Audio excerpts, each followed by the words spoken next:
Alejandro, ¿alguna pregunta? Bueno, estoy invitado. Así es, invitado como siempre en Pregón Deportivo. Pero, claro, pero hay ciertas contradicciones porque el doctor acaba de decir de que ese es el mundo cuando se eligen jueces y fiscales. Entonces dice, así es el mundo, se van acomodando, los presidentes se acomodan, jueces y fiscales. Pero claro, cuando se habla también del tema de corrupción, y esa no es mi pregunta, el doctor dice, bueno, hay que probar. Entonces, pero en todas partes es lo mismo, yo también digo en todas partes es lo mismo, porque tengo el pleno convencimiento, subjetivamente, que este árbitro argentino, ¿no? Lustó, vino premeditadamente a, digamos, a jugar en contra de la selección. Y sí, la hizo muy bien, manejó el partido muy bien, porque alguien me dijo, oye, ¿y el penal que no le sancionó a la selección que le hicieron a Cavani? Entonces, así, efectivamente, yo narré el partido y hubo un penal, pues eso es el manejo, pues uno maneja, ya Perú tenía 10 jugadores, perdió 1-0, manejó muy bien y le salió muy bien al final. Pero eso no es el tema. Mi pregunta es, con relación, doctora, a esta situación, ¿hay preocupación que vayan a vetar el Estadio Nacional para próximos partidos internacionales? ¿Qué ha pensado usted al respecto? Mire, hoy día nos han llegado las dos primeras comunicaciones de FIFA, tanto la suspensión de YouTube y un pedido de mayor información, y la de la tarjeta amarilla del vínculo y la suspensión de Jefferson. No hay otra cosa. Yo me imagino que sí va a haber alguna inquietud de FIFA por el tema de seguridad, porque indudablemente el árbitro en un determinado momento se quedó solo en la cancha sin ninguna protección. Hubo algunos temas de la tribuna, pero todos son temas solucionables, que hay medidas que se pueden adoptar para... el Estadio Nacional acaba de pasar hace 2 meses atrás la inspección de un veedor de FIFA que solicitamos junto con el IPD que viniera para que nos diera algunos tips de qué era lo que necesitaba mejorarse en el Estadio Nacional. Eso lo podemos aplicar. Yo no creo que, sinceramente no creo que vaya a haber una situación mayor, pero si lo hubiera, pues ejerceremos nuestra defensa como corresponde, y si hay una multa, pues veremos si apelamos de ella o no, y si hay una suspensión, veremos qué hacemos, pero yo no creo que la situación dé para tanto. Sí, la policía llegó en su momento oportuno, el árbitro no le pasó nada físico, hubo un hincha que ingresó, creo, con todo respeto. Pero no los quiso agredir, ¿eh? Solamente lo insultó. Lo insultó, no hubo ningún tipo de agresión. Pero el tema de invadir el terreno, los terrenos, demuestran que aparentemente, entre comillas, no hay seguridad. Bueno, pero también hay que reconocer que la FIFA pide que no haya mallas de protección, o sea, yo creo que hay que compatibilizar las cosas. Pero esto tampoco lo podemos poner como un ícono de que bien, que esto es bueno. Yo creo que incluso la persona ha sido el muchacho ha sido muy noble en decir, esto no es una cosa que hay que no sirva como un ejemplo, ¿no? Porque, exactamente, entonces yo creo que es una coyuntura que se dio, hay que tomar algunas medidas seguramente para los próximos partidos, que veremos de qué nivel, porque el Estadio Nacional es un estadio remodelado, hecho con el mejor de los manuales de FIFA, con algunas cosas que... Hay cosas malas. Hay cosas, bueno, por supuesto, se olvidaron de poner los lugares para los medios de comunicación, ¿no? Y bueno, son situaciones que en algún momento se tendrán que corregir. Se le redujo la capacidad dramáticamente, porque la verdad que es dramático jugar en el Estadio Nacional, un estadio que toda la gente dice, entran 50.000 personas, no entran ni 39. No, esa es la verdad.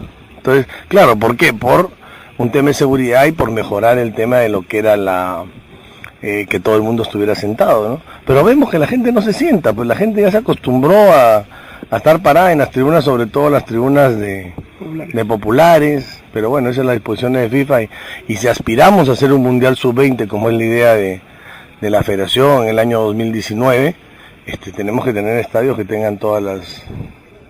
Claro, pero en Occidente también es terrible, ¿eh? La cantidad de gente que está invadiendo los espacios, las vías, los lugares en los cuales uno tendría que salir, digamos, ¿no? Las escaleras es impresionante. Y por último, las credenciales de gente que no tiene nada que ver con el espectáculo deportivo, es otra cosa que llama la atención. Sí, Alejandro. Bueno, me hablaba el doctor antes de el micrófono, de un plan incluso me dijo que así él no siga o entre otro presidente, ese plan, ese manual, ¿no? Como de repente no es el manual que presentó Pancho Lombardi, ¿no? El manual va a continuar, debe continuar. ¿Cómo es eso, doctor Manuel Burga? Hay un proyecto que se llama Desafío 2020, que es el que marca todas las pautas. Pueden accesar a la página web de la Federación y lo pueden ver. Esto no es un tema de nombres, sino es un tema de las personas adecuadas para determinados momentos. Para nadie es un secreto que la Federación aspira a que el profesor Marcarián se quede.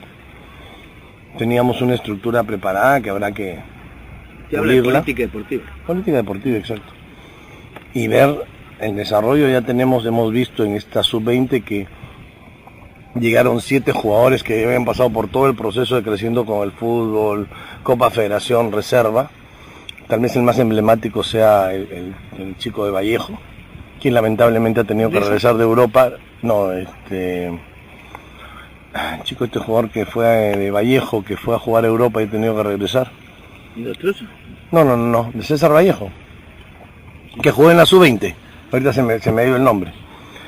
Pero hay otros jugadores que creo que ahora de esa, indudablemente, tal vez Andy Polo en su momento, que yo espero que recupere su nivel. Y si nosotros nos ponemos a pensar, yo siempre digo que las generaciones se marcan, ¿no? O sea, la generación que se ha creado, ha nacido bajo mi mandato, es la generación que va de los sub-17 del 2005 a los sub-20, última selección de Daniel Amet, incluida esta 18, ¿no? Entonces en ese bloque de jugadores pasan por Bayón, Balmín, luego los Jotitas, luego esta última 20 y lo que son estas sub-18, que será una futura sub-20, que son los jugadores que van a estar en el 18 y en el 22, probablemente jugando las eliminatorias. Entonces yo creo que hay potencial, el derrotero del trabajo está hecho.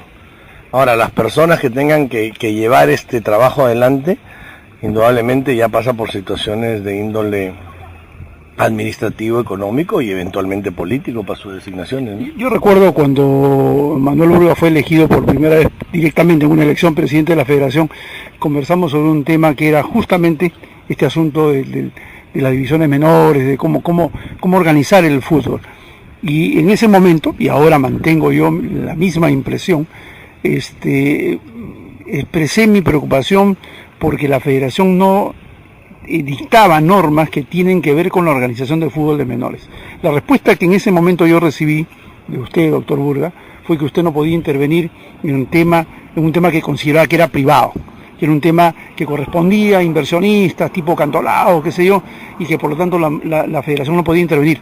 Pero no es correcto que la Federación imponga una metodología de trabajo, un estilo, una forma, algo que organice las divisiones de menores para que no ocurra lo que hoy ocurre, que ese proyecto de Creciendo con el Fútbol no tiene luego un soporte en las instituciones deportivas que permitan recoger a los mejores elementos para capacitarlos con un entrenamiento adecuado, con un seguimiento estadístico, con apoyo de médicos, profesionales, especialistas en el tema deportivo, que puedan hacer que esta gente crezca, como por ejemplo ocurre en Uruguay, que tiene creo que la 5ª parte de población nuestra, pero tiene un proyecto súper interesante con apoyo del Estado, pero que está focalizado en el crecimiento de los jugadores, amarrando este apoyo económico con el trabajo de las instituciones deportivas. Sí, yo creo que ahí hay un tema de reflexión. Sí es cierto, yo recuerdo que en ese momento era esa política, pero en el 2005 decidimos lanzar un proyecto, porque claro, lógicamente los clubes en el Perú, y yo siempre se los digo, a pesar de los esfuerzos que han hecho, su gran déficit sigue siendo el déficit institucional. Siguen esta vivencia y este sobrevivir por los derechos de televisión, que los ven de alguna manera, los impulsan y los llevan a coactar ciertos desarrollos porque se exigen de alguna manera cantidad de fechas, hacer unos campeonatos que a veces no resultan lo más convenientes deportivamente, sí los pueden resultar de orden económico. Y eso es un tema en que la Federación poco a poco ha ido entrando, pero es verdad también que el proyecto Creciendo con el Fútbol hemos tenido que ir creando etapas porque los clubes no han podido, o sea, los clubes no han podido responder a ese reto. Por eso fue que creamos el Sub-3 inicialmente, por eso hemos tenido que crear el torneo reserva, ¿no? Para que los jugadores tengan esa actividad. Pero ahí sí es donde los clubes han entrado, porque se han dado cuenta que eso les ha significado un ingreso y una mejoría. Porque algunas personas dicen, no, es que se dio la coyuntura de la gran crisis. Pero pensemos simplemente, generosamente, digamos, que hubiese sido, pues, si no hubiese habido eso y llegaba la gran crisis. Felizmente la gran crisis se palió porque los jugadores, como Alianza Lima tenía jugadores que habían ya tenido un año en un torneo de reserva, pudo echar mano de ellos y sobrevivir. Pero Manuel, ¿por qué no normar eso? ¿Por qué la federación no norma? ¿Por qué no impone pautas para que el trabajo sea un trabajo ordenado, debidamente, metodológicamente, digamos, común, para que puedan todos seguir una línea de trabajo que permita, como lo propuso en algún momento el especialista de Benezet, creo, ¿no es cierto?, de Francia, con un estilo de trabajo que todos tengan que seguir y que se le haga además un monitoreo permanente? Yo creo que hay dos problemas que nosotros tenemos. Primero, enfrentamos realidades totalmente distintas económicas y presentamos realidades geográficas totalmente distintas, ¿no? Una cosa es la actividad en la costa, y otra cosa es la actividad en la sierra, y otra cosa es la actividad en la selva. Nosotros no podemos plantear normatividad similar para los tres estamentos. Eso está clarísimo y eso lo hemos visto de acuerdo a los estudios que hemos hecho, incluso en la costa. Nosotros del estudio que realizamos en el año 2004 encontramos, por ejemplo, que de Lima hacia el sur existía un jugador muy explosivo, pero de cero resistencia. De Lima hacia el norte, sobre todo focalizando en la ciudad, que tal vez donde encontramos los mejores jugadores de resistencia, que era Piura, pero todos ellos, tanto el sur como el norte, con una diferencia abismal con los de Lima. Abismal, pero abismal. Tanto así que en muchas oportunidades cuando han venido jugadores de provincias que parecían muy buenos, que parecía que iban a, no resistían 3 semanas el entrenamiento en Lima. Entonces, ese déficit, ¿por qué se produce? Se produce primero por algo ya largamente dicho. Desde que la educación física salió de los colegios, digamos, el estudiante peruano se volvió descoordinado, falto de ganas de hacer deporte, etcétera, etcétera. Pero llorar sobre esa leche derramada no tiene mucho sentido ahora. Pero ahí se genera un componente adicional donde nosotros estamos trabajando ahora en nuestros complejos de los 8 centros de alto rendimiento. Nosotros hemos priorizado ahora el trabajo físico al trabajo deportivo, porque hemos encontrado que una de las grandes deficiencias del jugador provinciano es el físico, no tanto lo técnico y lo táctico, sino es el físico. No pueden, o sea, no pueden cometer. Pero ¿por qué no normar? ¿Por qué la Federación no norma? A ver, nuevamente te repito, yo creo que yo siempre, perdón que me meta en política, creo que es uno de los grandes errores históricos del Perú. Dictar una ley pensando que se puede aplicar en todo el Perú. Eso es mentira. Es mentira, es una falacia. En el Perú, cuando uno sube por la subida de Huaraz, sobre la mano derecha ve 4 casas de la edad de piedra, y ahí viven peruanos. ¿Ahí le vas a aplicar la ley del Perú? ¿A esa gente le vas a aplicar la ley del Perú? ¿O en la zona, en la frontera de Desaguadero, le vas a aplicar esa ley? No se puede, o sea, hay que ser realistas, hay que aplicar las normas con criterio. Y si nosotros sacamos una norma flat para todos los clubes, no es real, es lo perfecto, pero lo perfecto no es amigo de la verdad. Yo creo que hay que saber a quiénes les exige a quiénes. Yo creo que los 5 equipos de Lima sí tienen una obligación, una gran obligación de ser estándar A1. A los equipos de provincias no se les puede exigir el estándar A1. Por eso es que la federación ahora en el tema de licencias que se aplicará, si Dios quiere, a partir del 2014 o de repente en el 2015, ha establecido categorías. Y esa categoría de la licencia va de la mano cómo uno puede ir creciendo. Porque ahora, claro, ahora algunos pueden decir, no, pero si Vallejo, Aurich y Garcilaso tienen más plata que la U, Alianza, Cristal y los demás. Sí, pero la plata no significa que tenga jugadores canteranos, ¿no? Y ese es el otro problema, el canterano, el jugador que nace con tu camiseta, vive con tu camiseta y muere por tu camiseta. Y ese es un tema que creo yo que hoy día, salvo la U y Alianza, o el Ester Grande, o Regatas, o Cantolao, los demás equipos simplemente se han vuelto compradores. Quizás ese es el mayor reto de la federación. Yo creo que nosotros tenemos que entender, o quienes les toque asumir una posta, ¿por qué eso? O sea, ¿no piensa ir a la reelección? No, yo creo, más allá, por eso te digo, cualquier persona que esté, sea Manuel Burga o sea el que venga, tiene que pensar en una normatividad que sea adecuada a la realidad de cada sitio, porque si no, había una frase que me decía siempre el general Velázquez, orden que no se puede cumplir es una mala orden.